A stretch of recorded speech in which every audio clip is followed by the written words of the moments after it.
Jinsi ya kujitayarisha kwa uwezekano wa kuzuiliwa au kukamatwa na ICE. Hii ni video kuhusu mambo unayoweza kufanya ili kujitayarisha kwa uwezekano wa kuzuiliwa na ICE na ni nini cha kufanya iwapo wewe au mpendwa wako amekamatwa au kuzuiliwa na ICE. Kuna taarifa nyingi katika video hii na zote ni muhimu sana. Chukua muda wako kuitizama kwa makini na ushiriki na familia pamoja na marafiki zako. Kabla hatujaanza, haya ni mambo matatu muhimu zaidi ya kukumbuka. Usisaini chochote unachopewa na maafisa wa ICE, inayomaanisha uhamiaji na forodha ya Marekani, kabla hujazungumza na wakili kuhusu hilo. Maafisa wa ICE wanaruhusiwa kukudanganya. Hifadhi kwa kukariri nambari ya simu ya mtu unayemwamini nchini Marekani pamoja na nambari yako ya ikiwa unayo. Hii ni alien number, nambari ya utambulisho wa uhamiaji ya tarakimu 9. Kusanya hati halisi au nakala za nyaraka zote za uhamiaji na utambulisho wako na uzihifadhi mahali salama ambapo mtu unayemwamini anaweza kuzipata kwa urahisi iwapo wewe au mpendo wako mtazuiliwa. Huu ni mtasari mfupi wa haki mbalimbali ambazo wahamiaji wanazo nchini Marekani. Taarifa hii pia inapatikana kwa urahisi mtandaoni. Angalia sehemu ya maoni ya video hii kwa viungo na maelezo zaidi. Hapa nchini Marekani, hadhi ya uhamiaji kimsingi ni ruhusa ya kuwa na haki fulani. Kwa ujumla, Rais wa Marekani ndiye anayesimamia masuala ya uhamiaji. Hata hivyo, kuna sheria muhimu za uhamiaji nchini Marekani ambazo rais hawezi kuzibadilisha. Lakini mahakama za uhamiaji zinaweza kubadilisha jinsi sheria hizo zinavyofafanuliwa na kutumika. Watu wenye aina tofauti za hadhi ya uhamiaji wana haki tofauti. Ikiwa huna hadhi ya uhamiaji, una haki ya kukaa kimya iwapo afisa wa ICE atakuuliza maswali. Si lazima kila wakati uonyeshe kitambulisho kwa afisa wa ICE. Wahamiaji walioko kwenye mpaka wa Marekani wanaweza kuombwa waonyeshe udhibitisho wa hadhi yao ya uhamiaji, na unaweza kuchagua kutii au kutotii. Hata hivyo, kumbuka kwamba kukataa kuonyesha udhibitisho kunaweza kuwa sababu ya kuzuiliwa. Ikiwa umeombwa hifadhi au kwa lugha ya Kiingereza asylum au aina nyingine ya msaada au hadhi ya uhamiaji, basi ni lazima uonyeshe kitambulisho chako iwapo afisa wa uhamiaji atakiomba. Watu wote waliopo Marekani wana haki hizi za msingi. Huna wajibu wa kumruhusu afisa wa ICE au afisa wa polisi kuingia nyumbani kwako bila kibali cha mahakama kilicho na sahihi ya hakimu wa Marekani. Ikiwa afisa wa ICE watadai usaini nyaraka zozote, una haki ya kukataa kusaini hadi upokee na kuelewa nakala ya hati katika lugha yako ya asili. Una haki ya kukataa kusaini kitu chochote utakachopewa na afisa wa ICE.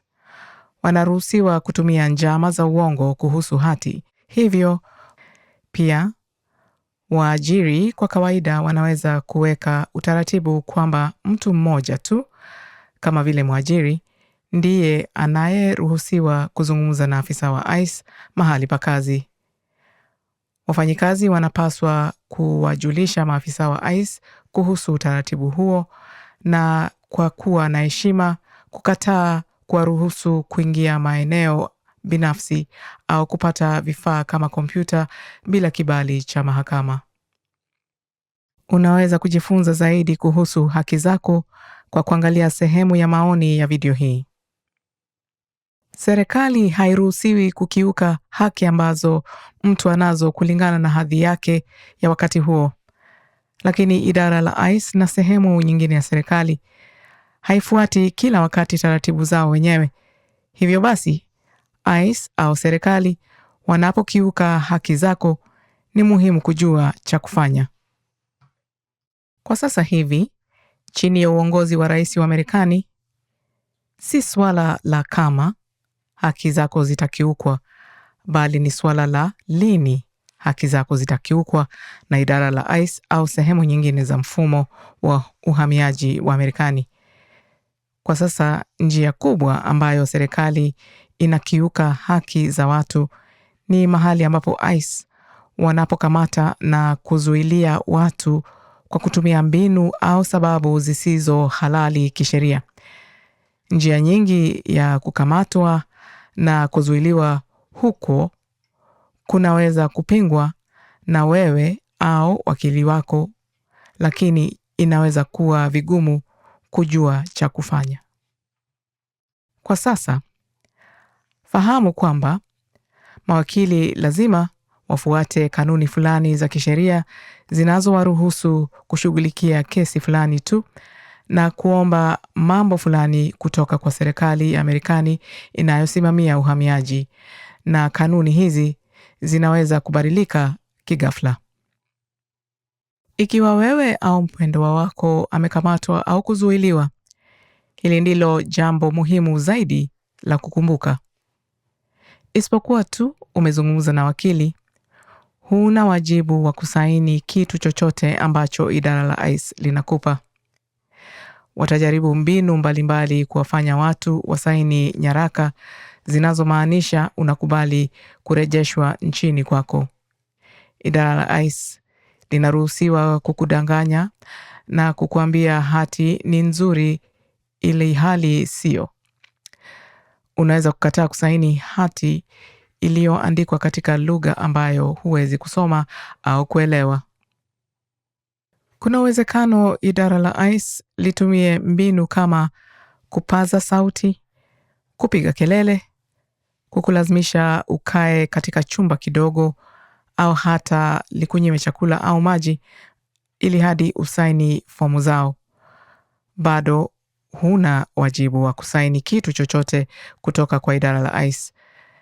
Una haki ya kukataa kusaini hadi uweze kuipitia hati hiyo pamoja na wakili.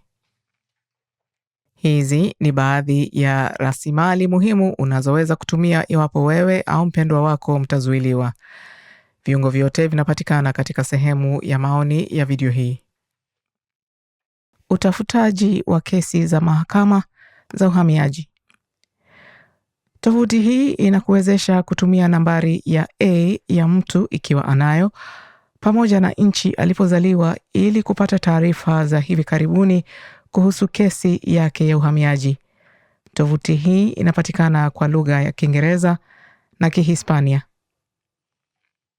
Kupata mahali pa mtu alipokamatwa na afisa wa ICE. Tovuti hii inakuwezesha kutumia namba ya mtu ikiwa anayo, au jina lake na tarehe ya kuzaliwa pamoja na nchi aliyozaliwa ili kubaini mahali ambapo mtu anashikiliwa na ICE. Na ni muhimu kujua kwamba taarifa hizi zinaweza zisiwe za hivi karibuni iwapo mtu anahamishwa kutoka eneo moja kwenda kwa jingine, au bado hajaingizwa rasmi katika mfumo wa idara la ICE, au ikiwa anashikiliwa kutoka kituo cha kuzuilia kinachoendeshwa na jimbo la Marekani badala ya kituo cha ICE. Mtu anapowasili na kusajiliwa katika jimbo rasmi cha kuzuilia cha ICE katika jimbo jingine, ndipo hapo ataonekana kwenye kipata mahali au ICE Detainee Locator. Ikiwa idara la ICE linamshikilia mtu katika jela au gereza linaloendeshwa na jimbo lolote, unapaswa kuweza kumpata mtandaoni kwa kutumia rasilimali za idara la marekebisho au Department of Corrections kwa lugha ya Kiingereza za jimbo husika. Haya ni baadhi ya mambo unayoweza kuyafanya kujitayarisha mapema iwapo wewe au mpendwa wako mtazuiliwa na shirikisho la ICE. Kusanya nakala halisi za nyaraka zako zote za uhamiaji na uzihifadhi mahali salama ambapo mtu unayemwamini anaweza kuzipata iwapo utazuiliwa. Ni vyema kuwa na nakala halisi za nyaraka hizi ikiwa inawezekana. Pia ni wazo nzuri kubeba nakala za vivuli au kwa lugha ya Kiingereza photocopies za nyaraka hizi ukiwa nazo, endapo utahitajika kuzionyesha kwa shirikisho la ICE, huku ukiacha hati halisi mahali salama. Nakala za karatasi ni bora kuliko kuhifadhi picha za nyaraka hizi kwenye simu, kwa sababu mara nyingi shirika la ICE wanaruhusiwa kukagua simu yako. Ikiwa wakili ataweza kusaidia katika kesi yako, atahitaji kuona nakala ya kila hati au ujumbe uliozipokea kuhusu kesi zako za uhamiaji. Ikiwa umepoteza baadhi ya nyaraka, jaribu kupata nakala nyingine ili uzihifadhi pamoja na hati zako. Pendekezo lingine zuri ni hili. Ikiwa unadhani utawasiliana na shirika la ICE au serikali, mwambie mtu unayemwamini ni saa ngapi wanapaswa kutarajia uthibitisho wako wa usalama baadaye.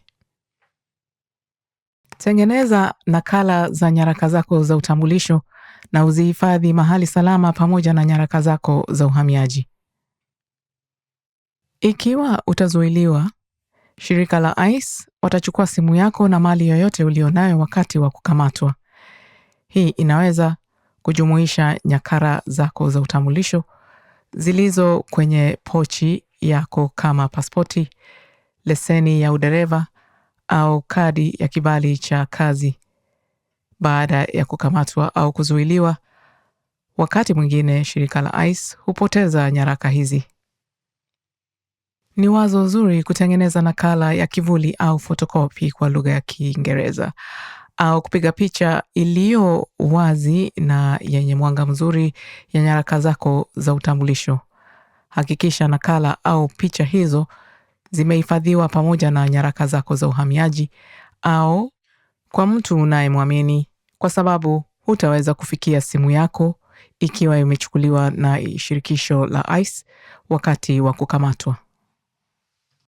Hifadhi nambari ya A kichwani ikiwa unayo. Watu wengi ambao wamewahi kuwasiliana na serikali ya Marekani au uhamiaji wa Marekani watakuwa na nambari ya tarakimu 9 inayoitwa A number.